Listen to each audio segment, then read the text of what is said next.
30,000 मा तपाईले एउटा फोन खोजिरहनु भएको छ check out this phone Honor X8b so एकदमै लेदर लाइक टेक्सचर फिनिश देख्छौ यसमा अगाडिपट्टि पिल शेप नच डिजाइन त्यसैगरी 50 मेगापिक्सल फ्रन्ट क्यामेरा 108 मेगापिक्सलको रियर क्यामेरा र यसमा चाहिँ Snapdragon 680 दिएको छ लाइक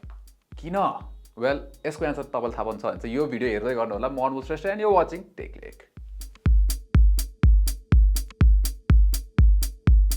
अब पिल शेप नच दिएर हुन्छ नि एप्पलबाट यति इन्स्पिरेसन लिइरहेको छ तर Snapdragon 680 खै त इन्स्पिरेसन यहाँ चाहिँ कहाँ गयो इन्स्पिरेसन ल ठीक छ 8GB र्याम छ 512GB को UFS स्टोरेज छ र यसले गर्दाखेरि चाहिँ के हुन्छ यो फोन चाहिँ हुन्छ नि फास्ट र स्मुथ बनाएको छ यसले गर्दाखेरि हैन किन भन्दाखेरि एप ओपन गर्दाखेरि एप चलाउँदाखेरि हुन्छ नि स्विच गर्दाखेरि र नेभिगेसन हामीले जुन नर्मल टास्कहरु गर्छौं स्मुथ छ र यो चाहिँ मलाई सरप्राइजिङ लाग्यो Snapdragon 680 यति स्मुथ छ भनेर पनि हैन तर गेमिङ परफर्मेन्स भने चाहिँ त्यति राम्रो हुँदैन यो कुरा चाहिँ बेन्चमार्कबाट नि एकदम छर्लङ्गै हुन्छ हैन जस्तै अब फोनहरु यसकै प्राइस रेन्जमा Samsung Galaxy A15 5G जसमा चाहिँ हामीले Dimensity 6100 प्लस पाउँछौं त्यस्तै Tecno Power 5 हरु पनि छ यो भन्दा थोरै प्राइसमा Helio G99 भएको क्लियरली यो चिपसेटहरुले चाहिँ धेरै राम्रो परफर्म गर्छ इन टर्म्स अफ गेमिङ र ओभरअल परफर्मेन्समा पनि अब Genshin Impact मा चाहिँ हामीले लो ग्राफिक्स 60 FPS क्यापमा खेल्दा एभरेज FPS 35 दिइरहेको थियो फ्रेम ड्रप्सहरु देखिन्छ खेल्न मिल्छ तर गेम चाहिँ तर त्यति राम्रो एक्सपीरियन्स चाहिँ हुँदैन अब PUBG मोबाइल चाहिँ स्मुथमा हामीले अल्ट्रा FPS सेटिङ सम्म चाहिँ खेल्न सकिन्छ यसमा हैन SD मा भने चाहिँ हामीले हाई FPS सम्म खेल्न मिल्छ स्मुथ अल्ट्रामा गेम प्ले राम्रै छ प्रब्लम छैन फ्रेम ड्रप्सहरु छैन एभरेज FPS 39 छ व्हिच इज गुड सो गेमिङको लागि चाहिँ यो भन्दा हामीले धेरै राम्रो अप्सन्सहरु पाउँछौं तर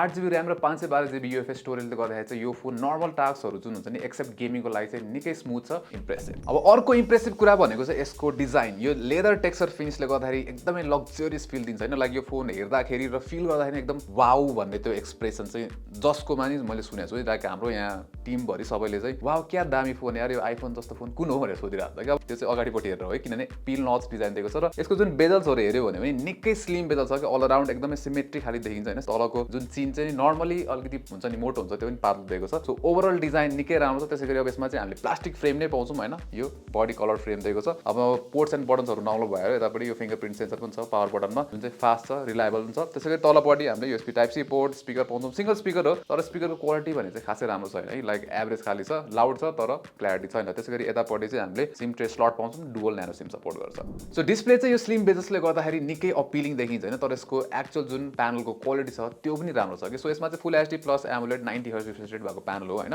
र यसमा चाहिँ के छ भन्दाखेरि जुन भाइब्रेन्सी छ राम्रै छ तर Samsung लेभलको चाहिँ छैन भन्छु म है त्यसैगरी जुन यसमा चाहिँ हामीले रिफ्रेश रेटको स्मुथनेस छ 90Hz को त्यो पनि राम्रै छ टच रेस्पोन्स पनि राम्रो छ त्यसैगरी यसमा चाहिँ अब पिक ब्राइटनेस भनेर चाहिँ यसमा हामीले 2000 निट्स भनेको छ हैन Honorले तर यसको जुन हाई ब्राइटनेस मोडमा भने चाहिँ 1200 निट्स छ जुन चाहिँ इम्प्रेसिभ नै हो जसले गर्दाखेरि चाहिँ हुन्छ नि हामीले डाइरेक्ट सनलाइटमा हेर्दाखेरि त्यस्तो इस्यु भने चाहिँ यसमा छैन सो रिफ्रेश रेटको अप्टिमाइजेसन राम्रो छ यसमा चाहिँ हामीले तीनटा अप्सन पाउँछौं रिफ्रेश रेटको लागि हैन लाइक हाई हुन्छ अर्को स्ट्यान्डर्ड हुन्छ त्यसैगरी अर्को चाहिँ अटोमा हुन्छ है त्यसैगरी यसमा चाहिँ अब हामीले 30 to 40 हर्ट्जको PWM डिमिङ रेट पनि पाउँछौं अब यसले गर्दाखेरि चाहिँ जुन त्यो आई फटिग कम गर्न चाहिँ हेल्प गर्छ यसले हैन र तपाईहरुले हाम्रो च्यानललाई सब्स्क्राइब गरिदिनु भयो भने हामीलाई चाहिँ धेरै नै हेल्प हुन्छ also hit that bell icon for notifications अब क्यामेरा सो यसमा चाहिँ हामीले 108 मेगापिक्सलको मेन सेन्सर पाउँछौं 5 मेगापिक्सलको अल्ट्रा वाइड एंगल सेन्सर त्यसैगरी 2 मेगापिक्सलको चाहिँ म्याक्रो सेन्सर र अगाडिपट्टि पनि 50 मेगापिक्सलको सेन्सर दिएको छ सो फर्स्टमा चाहिँ सेल्फी क्यामेरा नै हेरौँ है त अब फोटोजहरु चाहिँ 50 मेगापिक्सल सेन्सर भएको कारणले गर्दाखेरि चाहिँ डिटेल्सहरु निकै राम्रो छ फेस टोन पनि नेचुरल देखिन्छ डाइनामिक रेन्ज पनि ठीक छ आउटडोर्स राम्रो लाइटमा मात्र हैन इन्डोर्समा पनि सेल्फीजहरु चाहिँ राम्रो आउँछ तर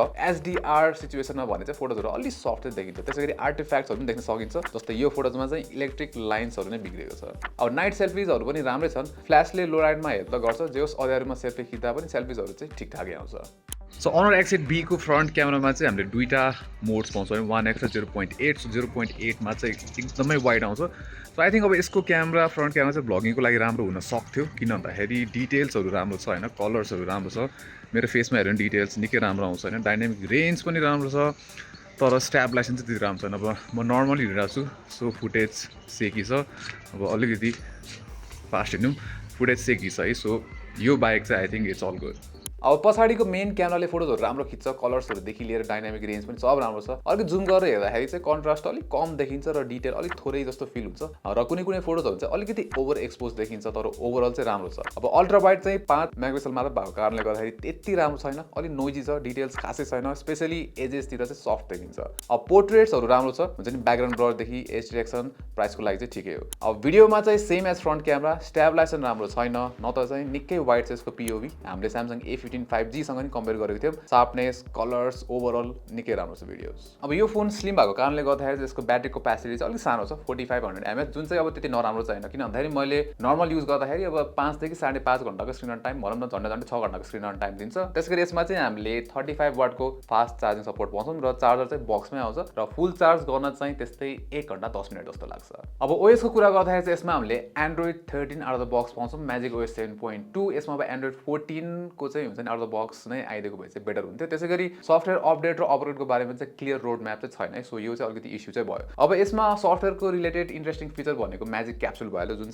चाहिँ अनरको अब हुन्छ नि यो लाइक पिल सेप नचमा चाहिँ यहाँनिर दुईटा एपमा मात्र काम गर्छ त्यो पनि भोइस रिकर्डर एउटा भइहाल्यो है त्यसपछि अर्को भनेको चाहिँ टाइमर सो तपाईले टाइमर सेट गर्नुभयो चाहिँ यहाँ माथि यसरी आएर बस्दिन्छ है त्यसबाहेक यो बाहेक अरू भनेको कल ब्याकग्राउन्डमा नि हुन्छ र यति बाहेक चाहिँ यसको खासै युज केस चाहिँ छैन अरू अब यो बाहेक सफ्टवेयर एक्सपिरियन्स चाहिँ राम्रै छ सो फार हैन त्यसैगरी अब यसमा एउटा बग चाहिँ थियो लाइक क्यामेरा एप चलाउँदाखेरि अलि ल्यागी हुने थियो हैन तर एउटा अपडेट आएको थियो हैन त्यो अपडेटले चाहिँ यो इस्यु चाहिँ फिक्स गरेको छ तर अहिले पनि अलिकति क्यामेरा एप चाहिँ अलिकति हुन्छ नि त्यो ल्यागी जस्तो चाहिँ फिल हुन्छ तर त्यस्तो ठुलो इस्यु चाहिँ छैन सो Honor X8b चाहिँ one of the best phone on the 30,000 नै हो हैन अब यसमा चाहिँ डिजाइन दामी छैन लग्जरियस डिजाइन दिएको छ यसपालि लेदर टेक्सचर फेस निकै राम्रो छ अन ह्यान्ड फिल पनि यसको लाइट ह्यान्ड हुन्छ नि एकदम यो थिन पनि छ त्यसैगरी अब डिस्प्ले पनि राम्रो छ यसको र अर्को भनेको चाहिँ अब पर्फर्मेन्स भने चाहिँ लाइक डिसेन्ट मात्र हैन तपाईँ गेम खेल्नु हुँदैन भने चाहिँ तपाईँलाई ठिकै छ गेम खेल्नुहुन्छ भने त अब हुन्छ नि यो भन्दा निकै राम्रो अरू अप्सन्सहरू पाउनुहुन्छ त्यसैगरी क्यामेरा पनि दुईटै अगाडि पछाडि राम्रो छ फ्रन्ट क्यामेरा त इम्प्रेसिभ नै छ हैन र अर्को एउटा ठुलो इस्यु भनेको चाहिँ सफ्टवेयर सपोर्ट यो चाहिँ क्वेसनेबल नै छ